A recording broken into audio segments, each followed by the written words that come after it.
Swayam Prabha. Digital India. Educated India.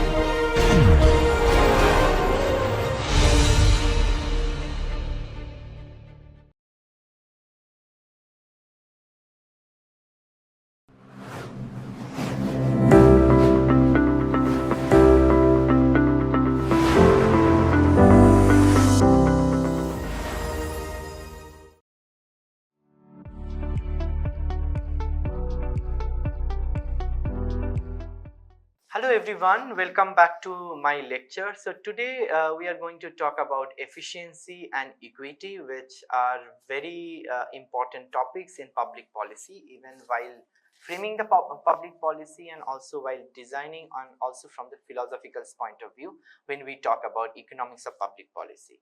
So what is efficiency and what is equity?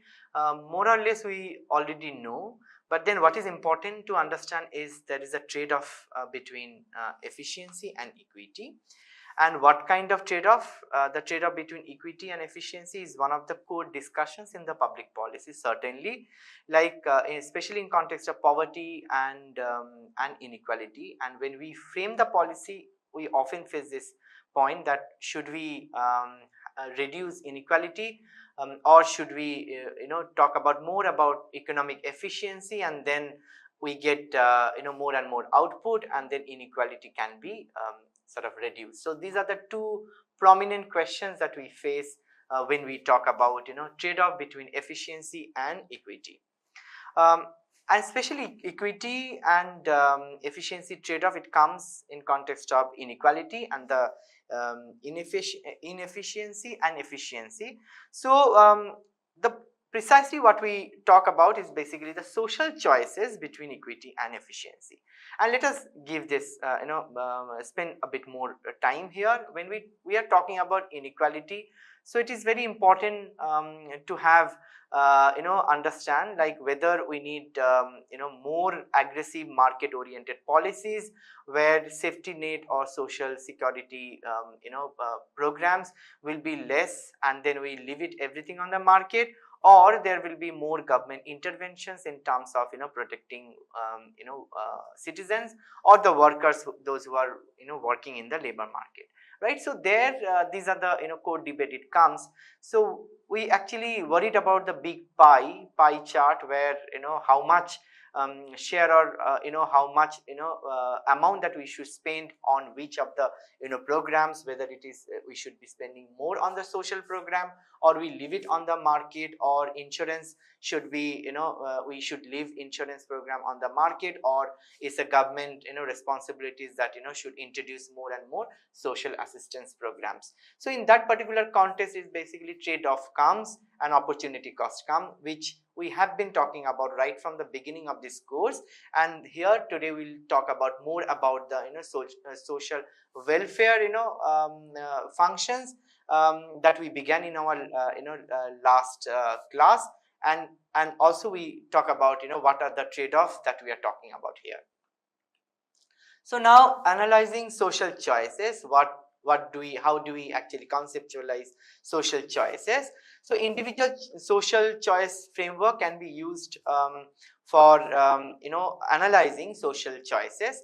So individual choice that we already know, that we understand from the utility. In the utility, individual utility, especially from the consumer's behaviors point of view, we already know how to calculate utility and how to derive maximum utility out of it. So there are two ways that the approaches that we actually discussed and thought about utility. One from cardinal approach, and one is from ordinal approach. And then in that particular debate we already discussed like what we are actually understand from cardinal approach, like cardinalist economists, they actually views utility, that utility can be measured, like whether and then we had given example of say pizza and burger, and there we tried to understand like the kind of level of satisfactions that I draw from from burger will be measured, like say I give 10 points, and the amount of that satisfaction that I get it from pizza during my lunch, I give a point, like say 12 points. So definitely point wise it is absolutely not very possible to mark utility, but then certainly we can actually order the preference. So that's how ordinal approach of the utility. So with the similar approach, like ordinal approach based on the preferences, that we can actually also try to understand social choices from the individual choices. Now in this particular context, in especially in social choices, we will like to take the example of utility possibility curves. What does utility possibility curve is? The utility possibilities curve or schedule shows us the trade-off. So we are talking about the trade-off here. Even in the utility, if you remember, it's basically trade-off between two commodities.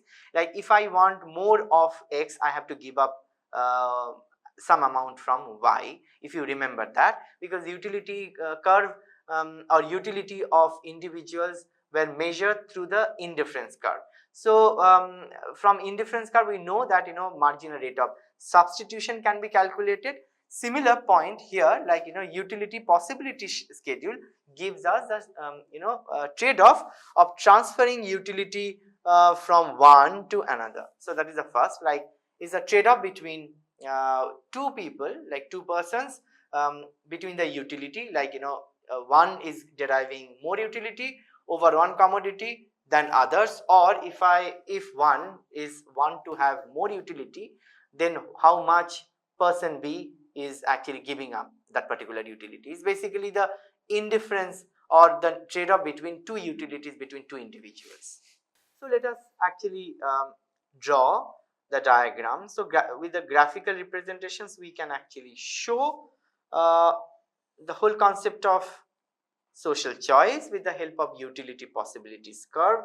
So here on the vertical axis, say we use like utility for person A for commodity X, and here along with the horizontal axis, let's say this is utility for person B for commodity X. So X is the commodity, and utility possibility curve or schedule is concave, and this is how we show.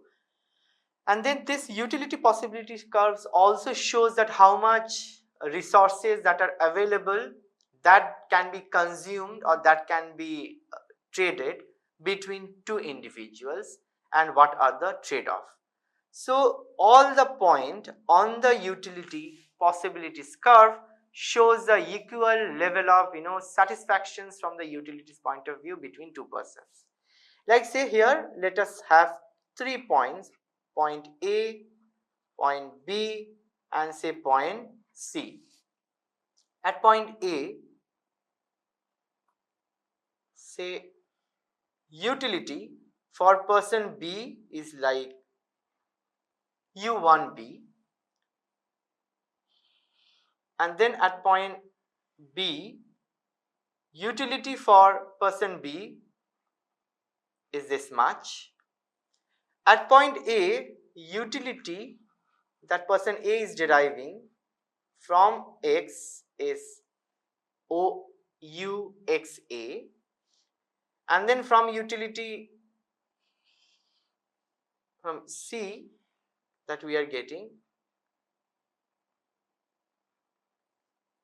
like for B is like OB3B, and person A will be deriving utility from C is UXC amount, and here UXA1 here,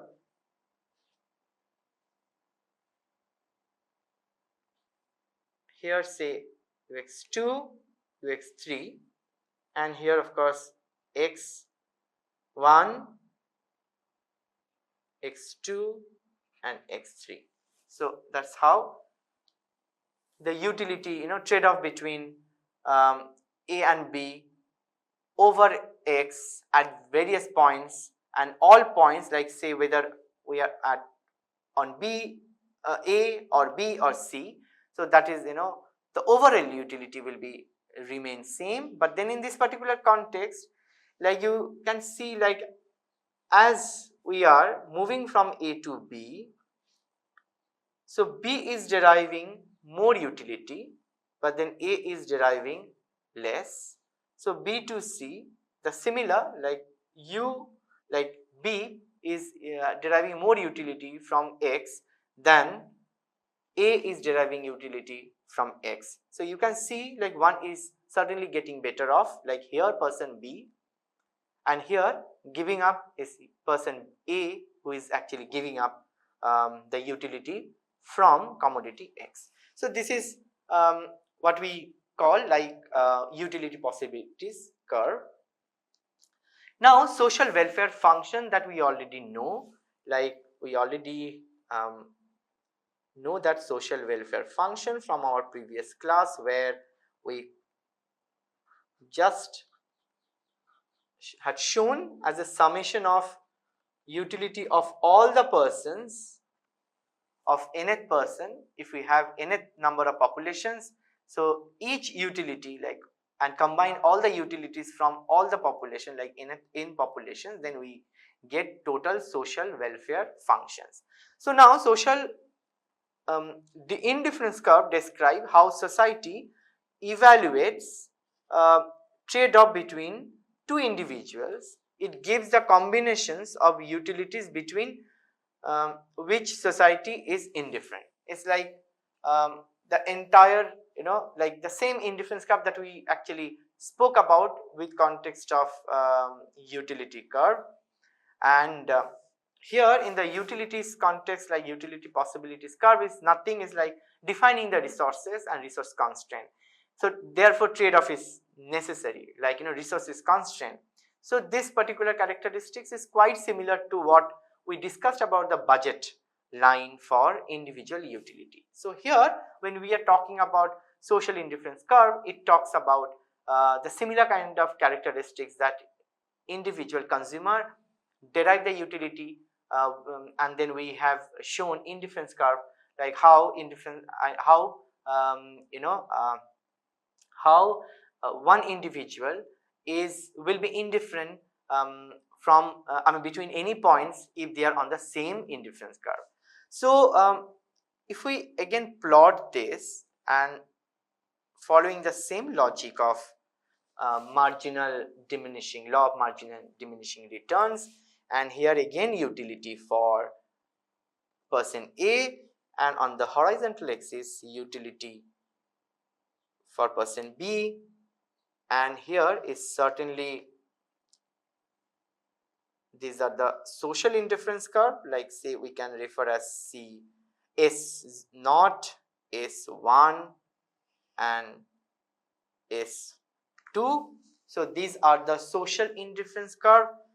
And then if we can see, like say here point small a, point small b and point small c, with the same logic society will be on the same indifference curve, and society will be indifferent between a, b and c, because at a person A is deriving more utility than person B. At point small b point, here person B is having more utility from say any commodity, and here we can assume any public goods than person A. And at point small c, it is basically utility that we are deriving is having more, like person B is deriving more utility than person A, but then both, all of them on the same utility, although there is a trade-off between two individuals. But from the society's point of view, given the resource constraint, society is indifferent on any points on the say social indifference curve of S naught. Likewise, the same if we use the same logic of the indifference curve, and then there like S naught, and we get S1, and then we get S3. So if we move towards the higher social indifference curve, certainly higher social indifference curve will give higher satisfaction or higher efficiency level from the society's point of view. So how overall social welfare is achieved at the given utility possibility curves. So we can draw here, because we have to also get the tangency point. So here again utility for A person, and here utility if we measure along with the horizontal axis, utility for person B, and here we have the utility possibilities curve, and here we have social indifference curve.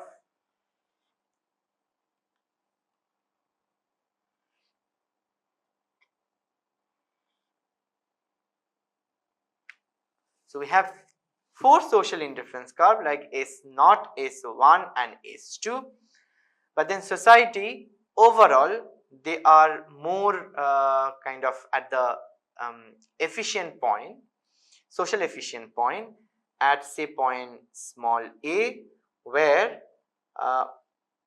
social indifference curve S2 is tangent to utility possibility curve. Like here utility possibility curves at point E. So this is what socially optimum level of utility that A can derive from commodity X, and OB star amount of utility, maximum socially optimum level of utility that person B can derive from commodity X. So so this is what we call social choice between two individuals over one commodity, and this is the A at point A small a, where social indifference curve is tangent to utility possibilities curve, and at that point we what we call it is actually the optimum level, socially optimum point, and this is what we call social choice choice for the commodity X between two persons. So now what are the points that we really need to keep in our mind when we talk about social choice? In theory, one is construct the opportunity set, which means the utility possibility schedules describe how much one person's utility must be decreased when another's is increased. So we already had shown that when we move along with the utility possibilities schedule, one person, like in our case here, like person B is getting more than person A. So one is definitely is getting increased, utility is getting increased, one person's than others. So the second point, that define preferences, and preferences are measured by the social indifference curves, which describe how much society is willing to decrease one person's utility to increase another's by a given amount. So this is what social indifference curves that we spoke about. Social indifference curve also shows a similar kind of characteristics that individual utility curve that has, especially indifference curve, and that we have, and we can measure marginal utility ratio with the marginal utilities ratio between two individuals. So if you recollect, marginal rate of substitution was the measure that we kind of consider to calculate preferences. And here also with the social indifference curve also it also goes the same logic. Then the point 3, that adopt programs that increase social welfare, like find the program that puts society on the highest social indifference curve. So here when we talk about is basically from the society's point of view and also from the individual's point of view.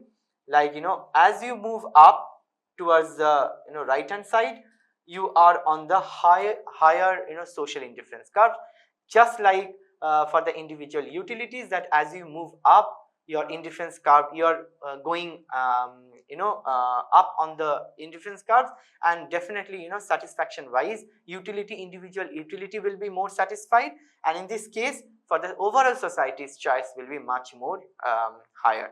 So as we move, and then always our utility possibilities curve, we have to keep it in such a way, especially the resource, we have to utilize in such a way that we get higher, we achieve the higher tangent point at the higher level of social indifference curve.